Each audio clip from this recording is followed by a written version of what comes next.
Hello again, class, and welcome to Week 5 of CLS 100. This week's topic is learning. So to begin with, what is learning?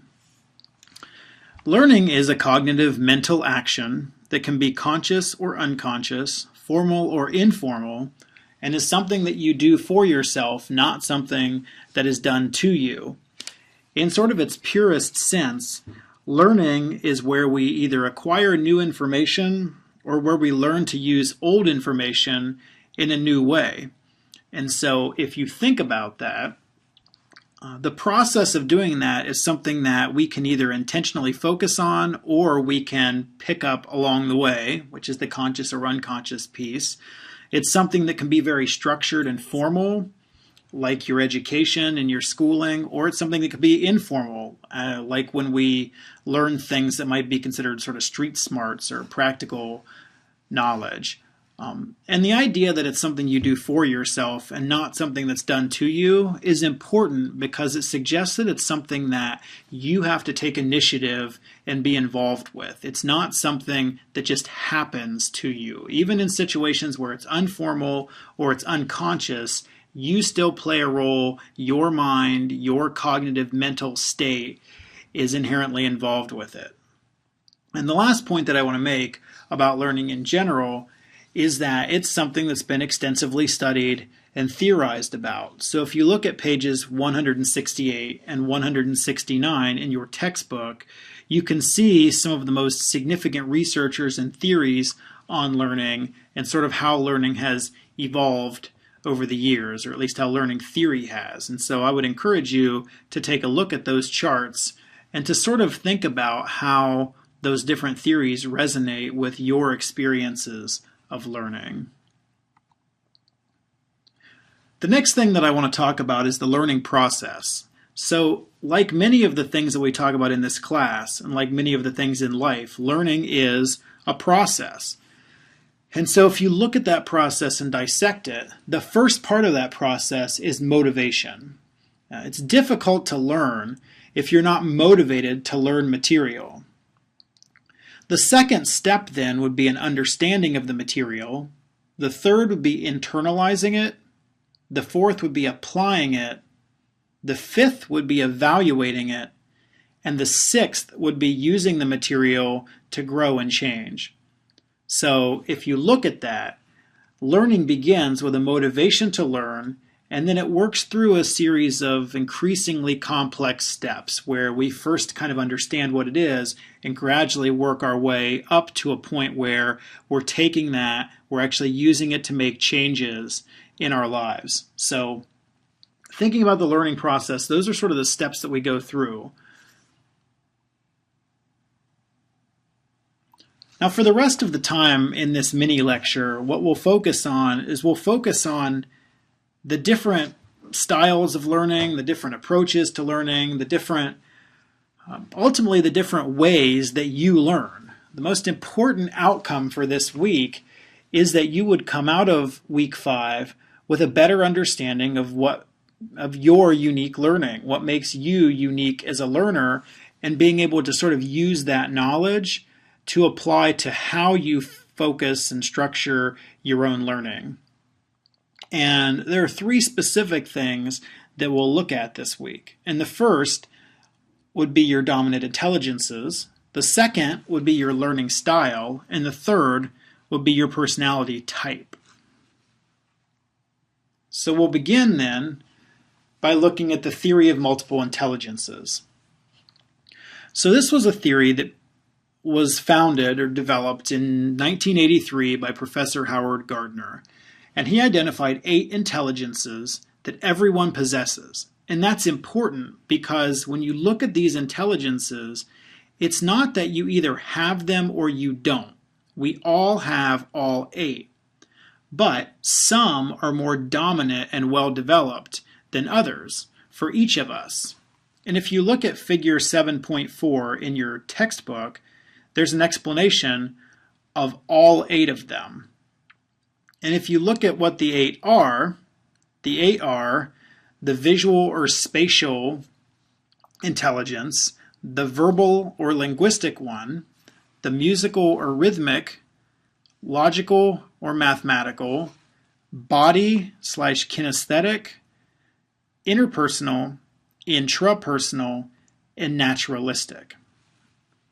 So again, each of us has all 8 of those intelligences, but for each of us, the ones that are the most developed will be different.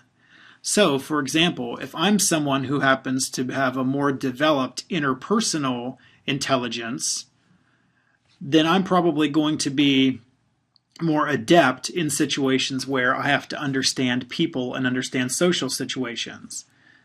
Whereas someone who's more logical or mathematical and has a more developed logical intelligence is going to find something like math much easier. So if someone had a highly developed logical intelligence and a less developed interpersonal intelligence, we would expect them to be more adept in situations where they're dealing with numbers and logic, but they'll struggle more in interpersonal social situations. The next area that we'll look at is learning styles. So your intelligences are sort of one piece of kind of how you learn. And the second is your style of learning. And your learning style essentially looks at how you best process information. And sort of in the classical theory, there are 3 basic styles. And you might have heard these before. There's the visual style, the auditory style, and the tactile or kinesthetic style.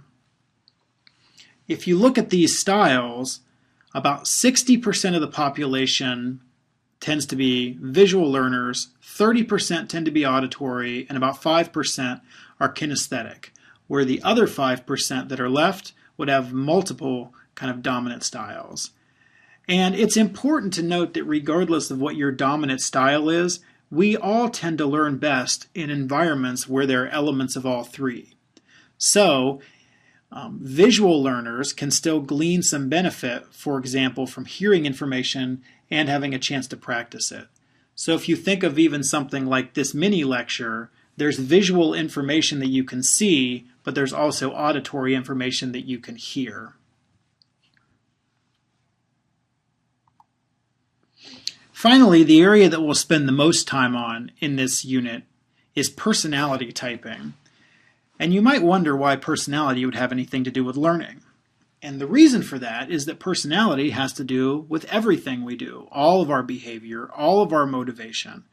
It's all affected by our personality. And so if you can understand your general personality better, you can understand your learning better. So the particular instrument and theory that we'll use in CLS 100 involves research by Carl Jung and Isabel Briggs Myers and Catherine Briggs. And this research was done in the 1920s and the 1940s, so it's been around for a long time. It's still widely used. It's been highly developed and refined. And the basic idea is that human behavior is not random.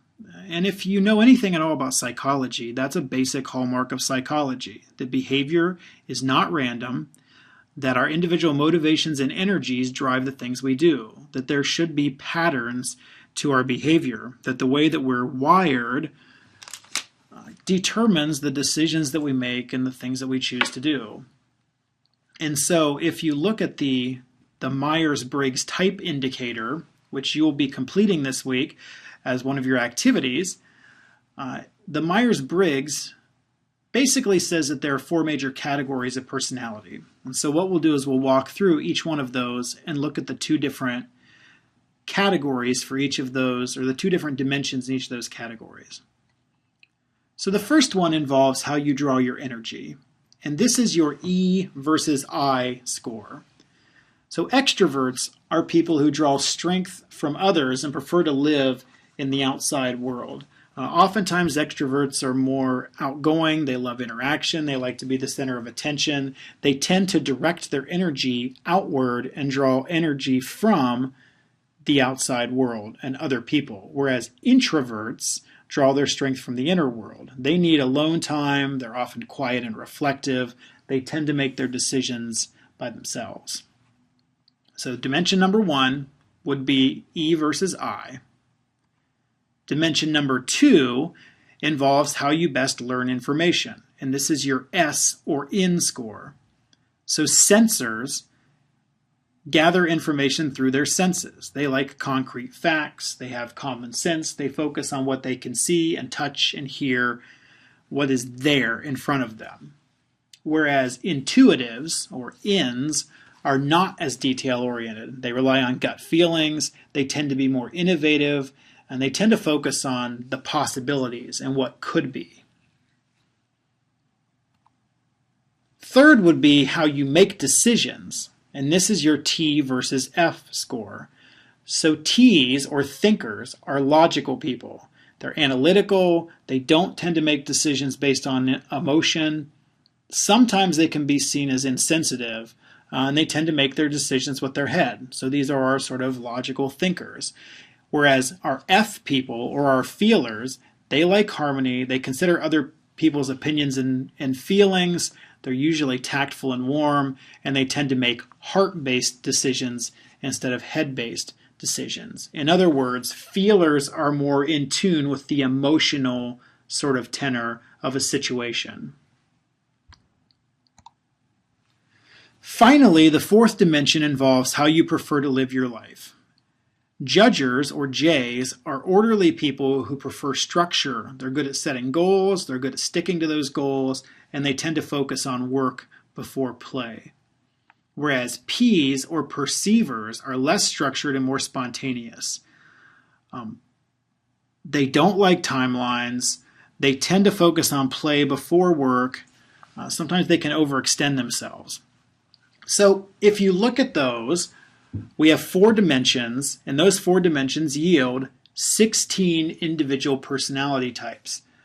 I won't read every single one of the types that's on this page or on this slide, but you can go through and your book explains them all in depth. And one of the things you'll be doing as your major assignment for the week is you'll be completing the MBTI and getting your personality type, then reflecting on sort of what it means. So if you look at all of that, we've kind of talked about 3 main things, and we'll talk about one more thing right now. So if you to kind of keep it all straight, your learning style is how you best process information. A learning strategy would be something that's an intentional choice you make in terms of how to study. So the strategy is something that we would assume you would build based on understanding your style, your intelligence, and your personality type. So the intelligences are well-developed aspects of your intelligence. That's your dominant intelligence. Your personality type involves your preferences and patterns. So finally, when you sort of look at kind of next steps for the week and thinking about what to do with all this, here's some reflections. And this is actually taken from the Changing Ideas to Reality section at the end of your chapter. So suggestion number 1 would be to get involved in a variety of learning and social situations. And the second would be to use your less dominant areas in order to strengthen them. So if you put those 2 things together, it's important that we stretch ourselves and we put ourselves in new situations so that we can build up those less developed intelligences and areas. The third would be to read more about personality typing and learning styles, which you'll actually be doing a little bit this week when you look at your own personality and learning style. Next would be to surround yourself with others who learn differently than you. Effectiveness in teams ultimately comes from having people with a variety of perspectives and approaches. Next would be to try new ways of learning and studying. And what I would encourage you to do this week is to use the information you glean from doing these assessments to try to develop some new ways of studying that can help you be more effective and tailor your learning to your own tendencies. And finally, remember that inventories do not measure your worth as an individual or student. If you are more introverted, that doesn't necessarily, that's not a bad thing. If you have the interpersonal dominant intelligence and not the logical, again, not a negative thing. These assessments simply help you understand how you are unique and how you're wired and what makes you special as a person. Every combination is special and everyone has value. So don't let these numbers or these assessments measure your worth or cause you to think that you're less than someone else. So that's week 5. Good luck with this week's activities. I will see you in week 6.